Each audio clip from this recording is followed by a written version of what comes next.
મહત્વના સમાચાર અહીં હાલ મળી રહ્યા છે કે હાર્દિક પટેલ વધુ 3 એમએલએ આજે ધરણામાં જોડાય તેવી શક્યતા છે, જેમાં હાર્દિક પટેલ પણ જોડાઈ શકે છે।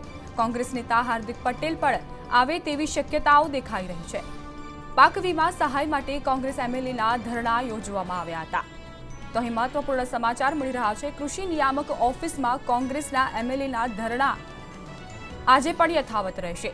સહાયના આંકડા તાત્કાલિક જાહેર કરવા માટે કોંગ્રેસના ધારાસભ્યો દ્વારા આ માંગ કરવામાં આવી રહી છે। જણાવી દઈએ કે મોરબી, જામનગર, ચોટીલાના ધારાસભ્યો દ્વારા આ ઉગ્ર રજૂઆત કરવામાં આવી છે। કોંગ્રેસના નેતા હાર્દિક પટેલ પણ આ ધરણામાં જોડાઈ શકે છે। જો વાત કરીએ તો પાક વીમા સહાય માટે એમએલએએ આ ધરણા યોજ્યા છે। કૃષિ નિયામક ઓફિસની બહાર કોંગ્રેસના એમએલએ દ્વારા આ ધરણા યોજવામાં આવ્યા છે। તો ગાંધીનગરથી હાલ મહત્વપૂર્ણ સમાચાર મળી રહ્યા છે। કોંગ્રેસ એમએલએના ધરણા આજે પણ યથાવત જોવા મળ્યા છે। વધુ 3 એમએલએ આજે ધરણામાં જોડાય તેવી શક્યતાઓ પણ દેખાઈ રહી છે। જો વાત કરીએ હાર્દિક પટેલની, તો કોંગ્રેસ નેતા હાર્દિક પટેલ પણ આ ધરણામાં જોડાઈ શકે છે। ધારાસભ્યોની માંગ છે કે રાજ્ય સરકાર દ્વારા જે પણ આંકડા છે તે સત્તાવાર રીતે જાહેર કરવામાં આવે। સહાયના આંકડા સરકાર દ્વારા સત્તાવાર રીતે જાહેર કરવાની માંગ સાથે ધારાસભ્યોએ આ ધરણા યોજ્યા છે। તો એવી પણ શક્યતાઓ દેખાઈ રહી છે કે 3 ધારાસભ્યો વધુ પણ જોડાઈ શકે છે। આ ધરણામાં 3 થી વધુ ધારાસભ્યો જે છે એ ધરણા યથાવત રાખીને સરકાર પાસેથી માંગણી કરી રહ્યા છે।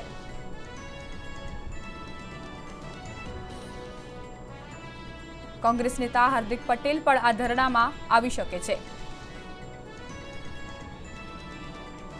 આ મામલે મંતવ્ય ન્યૂઝના સંવાદદાતા વિરેન મહેતા જોડાઈ ગયા છે। જી વિરેન, જણાવશો જે રીતે આ ધારાસભ્યો છે ધરણા કરી રહ્યા છે અને સરકાર પાસેથી માંગણી કરી રહ્યા છે, શું છે આ અંગેની વિગતો? જી ચોક્કસ, છેલ્લા 20 કલાકથી 3 ધારાસભ્યો કોંગ્રેસના અહીંયા કૃષિ ભવન ખાતે એમની માંગ લઈને બેઠા છે। આપણી સાથે ખેડૂત આગેવાન ઉપસ્થિત છે, જેઓ તેમને સમર્થન આપવા આવે છે। આપણે વાત કરીશું। શું નામ આપનું? પ્રતાપભાઈ ખિસ્તરિયા, પોરબંદરથી આવું છું, ખેડૂત અગ્રણી છું। અમે અહીંયા આજે તમે અહીંયા સમર્થન આપવા આવ્યો, શું માંગણી શું છે તમારી? અમે જે પાક વીમાની જે ક્રોપ કટિંગમાં જે આંકડા છે એ આંકડા એનો હિસાબ લેવા આવ્યા છે અહીંયા કૃષિ ભવનમાં, ખેતી નિયામક શ્રી મોદી સાહેબની ઓફિસમાં। પણ મોદી સાહેબ આવી અને ખાલી 15 મિનિટ આશ્વાસન આપી અને હમણાં કહું એમ કરીને ગયા, પાછા આવ્યા નથી। અમે રાતનું ભોજન પણ અહીંયા લીધું છે, રાત્રે સૂતા પણ અહીંયા છીએ। જ્યાં સુધી અમને આંકડા નહીં આપવામાં આવે ત્યાં સુધી અમે અહીંથી હટવાના નથી। કારણ કે અમે આજે જનતા છે, લોકશાહી ઢબે દરેકને ક્યાંય પણ આજે માની લો કે તમે દુકાનમાં જાઓ કોઈ પણ વસ્તુ લેવા તો તમે ત્યાં બિલ માગો છો અને આંકડા આપે છે, તો હવે કઈ ગોપનીય બાબત છે કે સરકાર આજે ખેડૂતોને જે પાકના વીમાના આંકડા છે એ છુપાવે છે? અમે એવું સ્પષ્ટ માનીએ છીએ કે કંઈક ને કંઈક ગોટાળો થયો છે। તે ખેતી નિયામક મોદી સાહેબ પણ આજે ખુરશી છોડી અને ભાગી ગયા છે, હજી આવ્યા નથી। અત્યારે 20 કલાક જેવું અમે ઉપવાસ ઉપર ધરણા કરી રહ્યા છીએ। 20 કલાક જેવું, હમણાં 24 કલાક થાય પણ હજી પણ સરકારના કોઈ પણ અધિકારીઓ ફરકા નથી। એની ઉપરથી ફલિત થાય છે કે ક્યાંક ને ક્યાંક જબરજસ્ત ગોટાળો થયો છે અને ખેડૂતોને જે પાક વીમામાં અન્યાય થયો છે અને આંકડા છુપાવે છે સરકાર। કેટલા સમયથી તમે માંગ કરી રહ્યા છો? અમારે તો માંગ તો ઘણી વખત અમે આવેદનપત્રો આપ્યા છે, તો ત્યાંથી પણ મળ્યું નથી। તો અમે અહીંયા કૃષિ ભવનમાં ગાંધીનગર આવ્યા છે। અમારી સાથે 3 ધારાસભ્ય છે।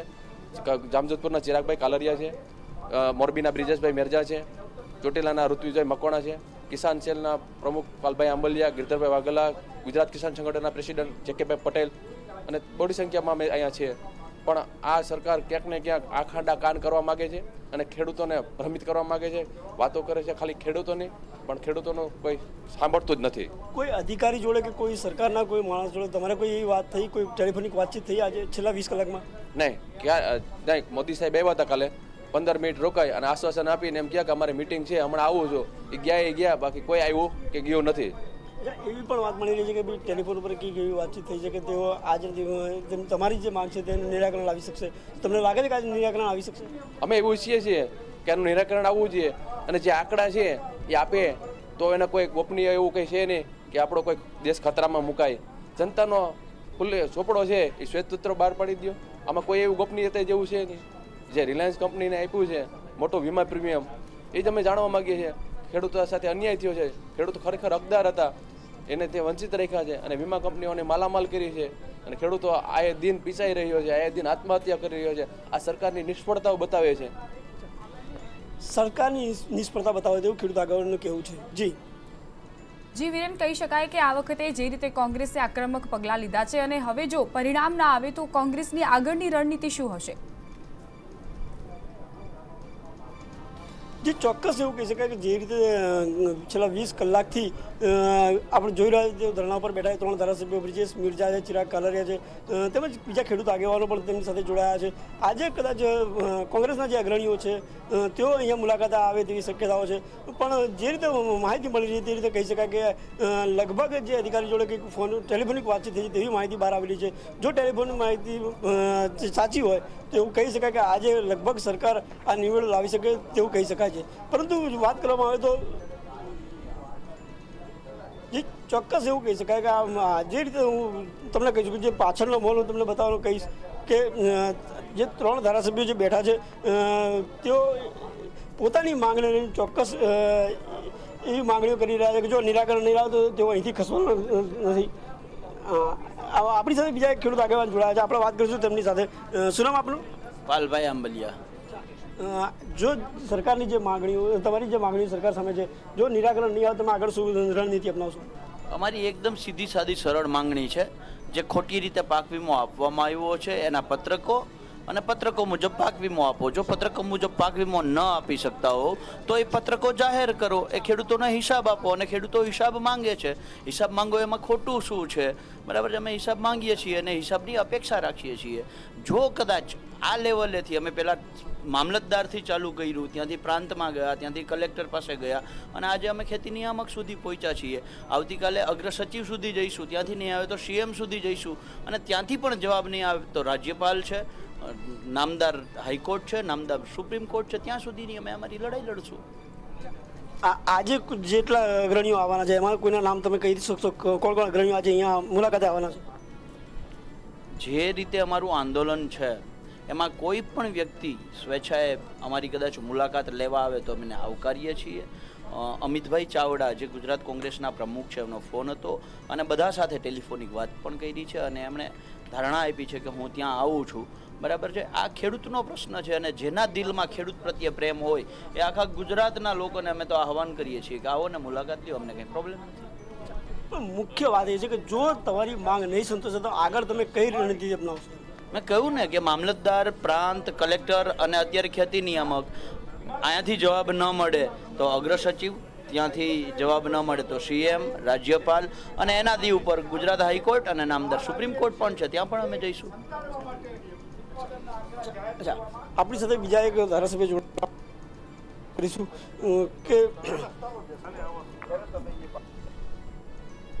તમારી માંગ છે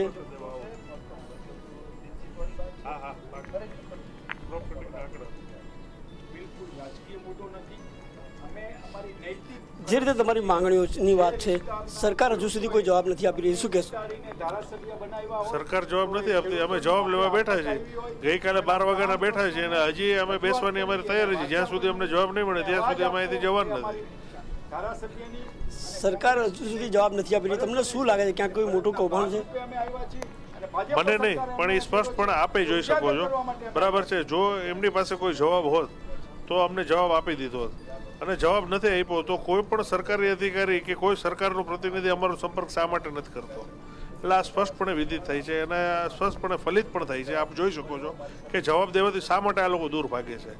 કંઈક ને કંઈક આમાં ગોટાળો છે એવું સ્પષ્ટ સાબિત થઈ જાય છે. અત્યારે ચૂંટણીનો માહોલ છે, ચૂંટણી તારીખો નક્કી થઈ ગઈ, ફોર્મ ભરાઈ ગયા છે અને આ સમયે તમે જે આંદોલન કરો છો કેટલું અસરકારક રહેશે? અસર થાય ના થાય એ બીજા નંબરની વાત છે. ખેડૂતોનો મુદ્દો છે, ખેડૂતોનો દીકરો છું, ખેડૂતોની વાતને લઈને કાયમની માટે ચાલ્યો છું, ચાલવાનું છું.